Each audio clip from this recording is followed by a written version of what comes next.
అవన్నీ చేస్తానే ఉంటాను.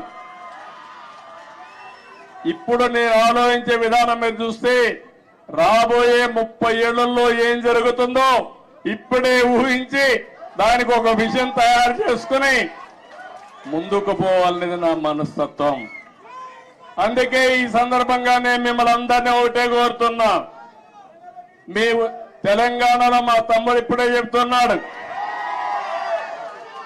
మొన్న ఆంధ్రప్రదేశ్ లో ఎన్నికలు వచ్చాయి. ఎన్నికలు వస్తే నేను వినూత్నంగా ఆలోచించాను. ఈసారి అందరినీ సీనియర్స్ నే కాకుండా యంగ్స్టర్స్ తీసుకొచ్చాను, రీస్ట్రక్చరింగ్ ప్రారంభించాను. యువకుల్ని, ఉత్సాహవంతుల్ని, చదువుకున్న వాళ్ళని సామాజిక న్యాయమే ధ్యేయంగా పెట్టుకుని అందరినీ మంచి వ్యక్తులు తీసుకొచ్చాను. ఆ యొక్క ఇది మీరు చూస్తే బ్రహ్మాండంగా ప్రజలు కూడా బ్రహ్మరథం పట్టారు. తెలుగుదేశం చరిత్రలో ఇంత పెద్ద విజయాన్ని నేను ఎప్పుడూ చూడలేదు. 82, 84 ఆగస్టు క్రైసిస్ తర్వాత 85, తర్వాత 94, 99 ఎప్పుడూ చూడలేదు. ఒక సునామీ వచ్చింది. ఆ సునామీకి ఎక్కడికక్కడ అందరూ కూడా కొట్టుకుపోయే పరిస్థితికి వచ్చారు. అది చూసిన తర్వాత మా తమ్ముడు అంటున్నాడు,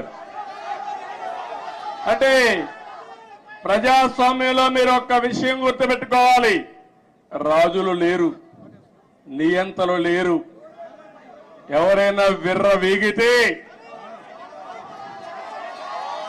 ఎక్కడికి పంపించాలో మీరే పంపిస్తారు. అందుకే నేను ఇప్పుడు కూడా చెప్తున్నా మా మంత్రులకి అందరికీ, అక్కడ విర్ర వేగొద్దండి, భూమి మీద నడవండి, ఆకాశం నడవద్దండి. ప్రజలకు మనం సేవ చేయాలి కానీ మనము ప్రజలకు సేవకులు కానీ పెత్తందారులు కాదు. ఆ విషయం గుర్తుపెట్టుకోమని అందరికీ ఎప్పటికప్పుడు హితబోధ చేస్తున్నా. అందుకే ఒక మాట అన్నాను నేను, CBN 95 2024 కాదు, CBN 95లో ఏ విధంగా పనిచేశాడో అదే విధంగా పనిచేస్తానని నిన్నే చెప్పాను.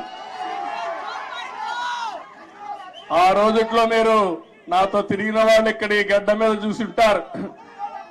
90 రోజులు తిరిగారు హైదరాబాద్ లో. ఆకస్మిక తనిఖీలు, తెల్లవారుజామున లేచి అందరి తలుపు తట్టి నిద్ర లేపి సమస్యలు తెలుసుకుంటూ పరిష్కారం చేసిన రోజులు అవన్నీ. అలాంటివి చాలా చేశాం. ఆ రోజు చేసిన కార్యక్రమాలు మీరు చూస్తే శ్రమదానం, అదే మరి జన్మభూమి, అదే మారిగా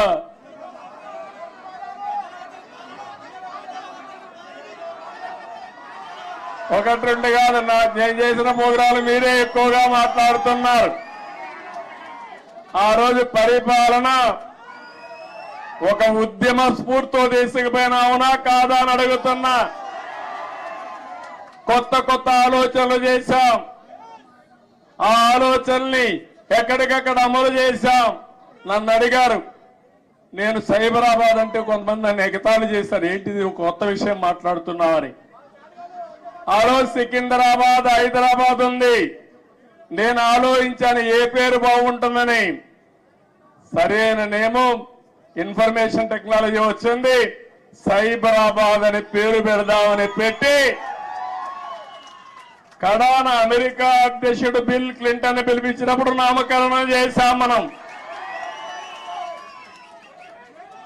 మన టెక్నాలజీ ఆయన చూసి ఆ రోజుల్లోనే ఆశ్చర్యపోయాడు, ఒక హైదరాబాద్ లో టెక్నాలజీ ఇంత అడాప్ట్ చేసుకున్నారని. అది నా స్వార్థం కోసమో కొంతమంది స్వార్థం కోసం కాదు, జాతి ప్రయోజనాల కోసం మనం చేయడం జరిగింది. ఇక్కడుండే నాయకులందరికీ మీ అందరికీ ఒకటే చెప్తున్నాను, 20 ఏళ్లుగా అపోజిషన్ లో ఉన్నాం. తెలంగాణలో కూడా తెలుగుదేశం పార్టీ ఉండాలనా లేదా అని మిమ్మల్ని అడుగుతున్నా.